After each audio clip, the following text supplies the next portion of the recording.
opposition, we're not going to stand before you today and tell you about how banning dictatorships is right, or tell you about how banning for religious values is right. We think that on opposition, to win this case, we just have to prove that even one example of such extremity exists, that we have to ban a book. An example where a child could be tarnished by a book for life. An example where the ideas are so hateful that literally it will create societal divides and force us to experience things that, and force our society to experience things that are beyond the control of the government. We think that ideas have consequences, and sometimes they create moral and intellectual consequences that are harmful to the individual and to society. Today in Opposition, we're going to be talking to you about these extreme examples. We're going to be telling you three things. We're going to be telling you why written ideas are dangerous, why are people vulnerable to this danger, and why there's a role of censorship to be held. So let's get straight into it. Why are written ideas dangerous? We see that essentially what written ideas are like manifestations of the author's thought. But the thing is, written ideas are easy to glamorize. Written ideas are easy to portray in ways that make them attractive to people. They can easily distort ideas, they can easily distort notions, and they can easily, if a speaker is charismatic, sway people over to their side. We see that sometimes ideas further infringe on societal norms. Like my partner brilliantly brought up in his POI, sometimes we have ideas that are inherently unbelievable to social norms that are being exposed to vulnerable groups. I'm talking like pedophilia, necrophilia, a lot of other things that we don't want to see, let's say in schools, exposed to young children. And sometimes ideas can harm people. And that's really what we stand on. Sometimes we have things such as hate speech, such as manuals for terrorism, manuals for murder. And we see that all of these things are incredibly harmful because they provide detailed instructions on things we don't want done in society. Sure. Don't you think that often when you ban things like this, it actually gives the cause more legitimacy? We don't see that the cause is legitimized by a ban. We see that what will happen is that a ban will probably cause discourse. People will argue about why the book was banned. People will argue what the causes for that was. And we see what that's going to create is discourse about the actual idea. And standing on the principle that books would only be banned in the most extreme of circumstances where their violations to society are so vile that the overwhelming majority of society understands how harmful it is. We see that the discourse can actually sway people to think of those ideas less because they see that how they're affected by social norms. So let's talk about why people are vulnerable to this danger.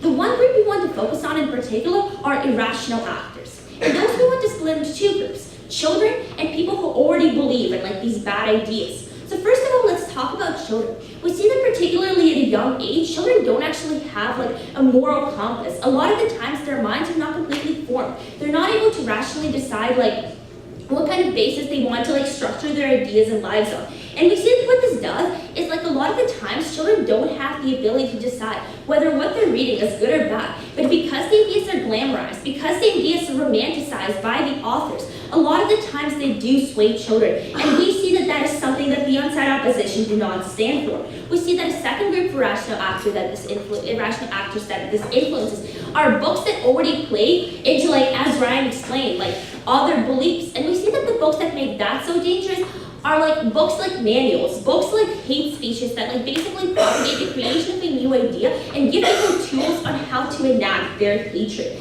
And we see that the people that are vulnerable to this danger, that those irrational actors are directly under the control of our government or another social institution. And we see that in principle, as a society, we have to protect those who are vulnerable. We have to protect those who are unable to distinguish good ideas from bad ones.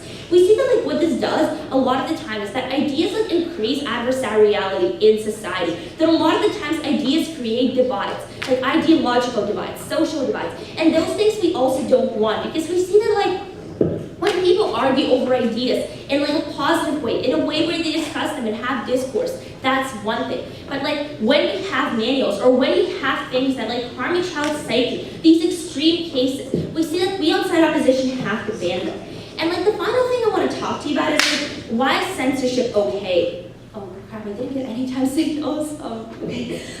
We thought that we think that really censorship is the only option to avoid the spreading of hateful ideas. And really we see that the right of expression is not absolute. The right of expression coincides with social norms, and if something should be banned for like its hateful ideas, then like we should stand by that. I think my partner will elaborate on this further because I completely didn't see any time signals. Okay, human ability to filter. Again, we've already explained about irrational actors, actors that don't have the ability to really like distinguish from what's right and what's wrong. And the second thing they've talked about is like who decides the acceptability, and we see that that's not what we're arguing for. We're not arguing about dictatorships or religious books. We're just arguing that sometimes there's one extreme case that Thank the member for her speech, and I invite the Deputy Prime Minister to continue the government case today. Here.